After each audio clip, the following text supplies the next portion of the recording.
Hai guys, apa kabar? Semoga kalian sehat dan sukses selalu, teman-teman. Olimpiade Catur Dunia di Chennai 2022 sudah memasuki babak ke-7 hari ini. Dimana kemarin libur ya, teman-teman, setelah babak ke-6. Nah, hasilnya Timnas Catur Indonesia dari Timnas Putra dikalahkan oleh tim dari Czech Republic dengan skor tipis 2,5 1,5. Sementara Timnas Putri Indonesia menang atas tim Meksiko dengan skor 3-1. Nah guys, kali ini saya akan ajak kalian untuk menyaksikan partai terbaik di babak ke-7 menurut saya. Dan ini banyak dibicarakan teman-teman, dan kita harus melihat partai ini karena menyajikan permainan yang sangat taktikal dan juga ciamik. Partai dari pertandingan antara Amerika berhadapan dengan pimpinan klasemen sementara Armenia yang menghasilkan 6 babak 6 poin. Yap, Wesley So memegang bola putih berhadapan dengan pecatur dari Armenia, Melkomian Han. Sebelum kita bahas, jangan lupa untuk klik tombol subscribe dan nyalakan lonceng notifikasi kalian. Wesley So memegang bola putih memulai dengan langkah E4, dijawab dengan pembukaan karokan C6 oleh Melkomian. Putih kuda ke petak C3, hitam D5, putih kuda ke petak F3. Wesley So, pecatur yang berdarah, memiliki darah Filipina ini, memainkan variasi dua kuda dalam pembukaan karokan. Dan memang pembukaan karokan variasi dua kuda biasanya menyajikan permainan yang sangat menarik. Melkomian melanjutkan dengan langkah teori, gajah ke petak E4, putih H3, gajah pukul kuda, menteri makan gajah, kemudian E6. Ini struktur kuat yang dimainkan dalam pembukaan karokan, teman-teman. Langkah yang dilanjutkan oleh Wesley So di sini adalah dengan memainkan gajah ke petak E2. Anyway, langkah gajah ke petak E2 ini bukan pilihan utama, tapi pilihan keempat yang paling banyak dimainkan. Langkah yang paling banyak dimainkan adalah langkah D3. Kemudian yang kedua adalah D4. Dan kemudian yang ketiga G3, barulah gajah ke petak E2. Nah, artinya apa? Artinya ini bisa jadi persiapan matang dari seorang Wesley So. Dan kita beruntung banget untuk melihat hasil persiapan dari Wesley So ini di partai ini. Dan partainya juga sangat amazing.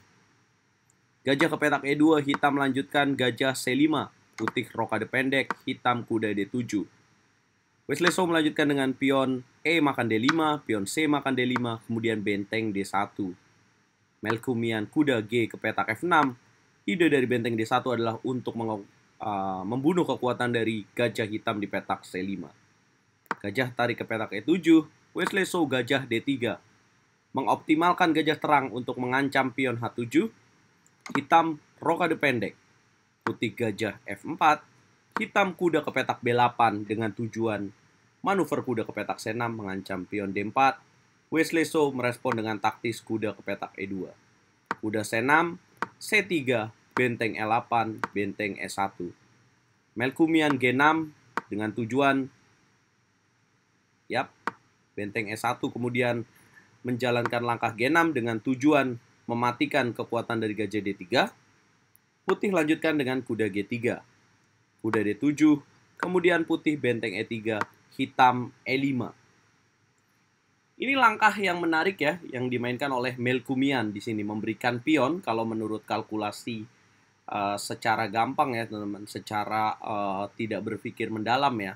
Kalau misalkan di sini putih dengan pion D makan E5, maka hitam akan memainkan langkah gajah ke petak C5. Artinya apa? Gajah C5 mengancam benteng dan pion di petak E5 ini akan kembali didapatkan oleh hitam. Contoh, benteng ke petak E1 dan hitam akan kuda D makan E5. Ini akan membuat hitam unggul, guys. Nah, tapi dalam partainya Wesley So tidak melakukan itu. Wesley So memainkan gajah ke petak H6. Dan kemudian hitam memainkan langkah E4. Nah, apakah ini sebuah blunder dari Wesley So dengan memainkan gajah H6? Ternyata tidak, teman-teman. Ketika hitam memainkan langkah E4 dengan tujuan forking atau garpu mengancam menteri dan gajah, tapi ternyata langkah ini blunder justru untuk hitam. Kalau kalian jadi Wesley So, dapatkah kalian temukan langkah brilian yang dapat dimainkan oleh putih di langkah berikutnya?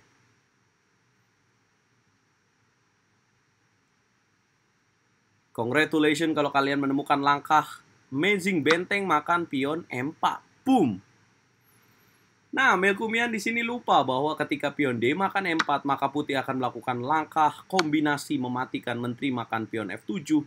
Boom, raja makan menteri, gajah ke petak C4, raja ke petak F6, kuda ke petak E4 skak, raja harus naik lagi ke petak F5, dan jangan bilang ke saya kalau ini nggak ada matinya. Pasti ada matinya, guys. Yap, setelah raja F5, putih memainkan game 4, raja makan kuda, benteng ke petak E1 skak, raja harus ke petak F3, dengan skakmat benteng E3, hitam akan menyerah. Indah bukan, teman-teman? Yap, itulah kenapa saya pilih partai ini. Tapi sayang, ini tidak terjadi. Dan yap, Melkumian sadar pastinya kalau Grandmaster dunia melakukan langkah ini, tidak mungkin tidak terjadi apa-apa ya. Dia melanjutkan dengan kuda ke petak F8, keunggulan satu pion didapatkan oleh Wesley So. Kemudian Wesley melanjutkan dengan benteng F4. Jelas sudah berbeda, teman. Kuda F8 memiliki tujuan untuk makan benteng. Benteng F4 mengancam pion F7. Melkumian melanjutkan dengan F5. Nah, setelah langkah F5 ini, apa langkah terbaik untuk putih, teman-teman, di langkah berikutnya? Yes, sekali lagi selamat buat kalian yang menemukan langkah luar biasa dari Wesley So. Kuda makan pion F5. Boom. Setelah mengkombinasi benteng makan pion E4, kemudian berpindah baru satu langkah, kembali lagi Wesley So melakukan langkah kombinasi mematikan. Pion G makan F5, kemudian benteng makan F5, satu perwira. Dikorbankan oleh Wesley So, hitam menteri D6, ancam gajah H6, menteri G4 skak, kuda ke petak G6. Sekali lagi, Wesley So melakukan langkah kombinasi, benteng makan pion D5. Boom! Berapa kali saya bilang boom, teman-teman? Pastinya karena ini langkah yang luar biasa dilakukan. Apabila Melkumian menerima menteri makan benteng, maka akan terjadi gajah makan pion G6. Jika dilanjutkan, maka skakmat akan menyusul dengan seperti ini.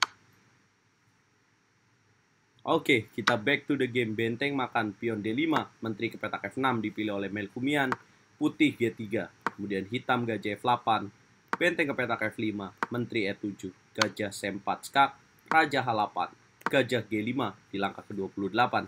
Melkumian menyerah di tangan pecatur berdarah Filipina, Wesley So, yang saat ini membela Amerika Serikat, teman-teman. Ya, kalau dilanjutin, contoh menteri ke petak E4, maka akan ada lanjutan bagi Wesley So. Di sini benteng makan gajah F8. Jika dimakan pakai benteng, menteri hilang. Jika dimakan pakai kuda, maka akan tercipta skakmat gajah ke petak F6. Nah, lalu jika memilih menteri ke petak C7, maka putih akan melanjutkan dengan benteng ke petak F7 dan akan ada gajah ke petak F6, skakmat. Guys, coba dinilai dari angka 1 sampai 10. Berapa angka yang cocok untuk permainan dari Wesley So di babak ke-7 Olimpiade Catur Dunia ini? Tapi sayang, guys, kemenangan indah dari Wesley So tidak mampu menyelamatkan tim Amerika Serikat dari kekalahan melawan Armenia. Karena di papan pertama, Fabiano Caruana harus menyerah di tangan oleh Sargsyan Gabriel, sementara di papan 4, Sam Sanglan juga menyerah.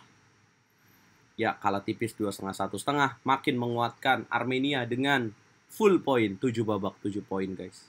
Bayangin, ditinggal Levon Aronian malah menjadikan tim Armenia semakin kuat. Apakah Levon Aronian menyerah? By the way, Levon nggak turun ya di pertandingan ini. Mungkin ini kesepakatan yang terjadi antara Amerika dengan Armenia. Kalau nggak salah sih iya. Waktu dulu saya baca suratnya, surat perpindahan Levon Aronian ke Amerika, dia nggak boleh membela Amerika melawan Armenia. Guys, itulah yang terjadi. Jadi tim putra Indonesia kalah dari Ceko, sementara tim putri menang melawan Meksiko. Dan ikutin terus Olimpiade Catur Dunia hanya di YouTube Eral Chess. Coba komen. Dan kita ngobrol di kolom komentar. Jangan lupa bantu aku dengan cara like, share, dan subscribe. Bantu aku untuk menembus 24.000 subscriber. Catur Yes Indonesia, jaya bosku. Gens Unas Unus.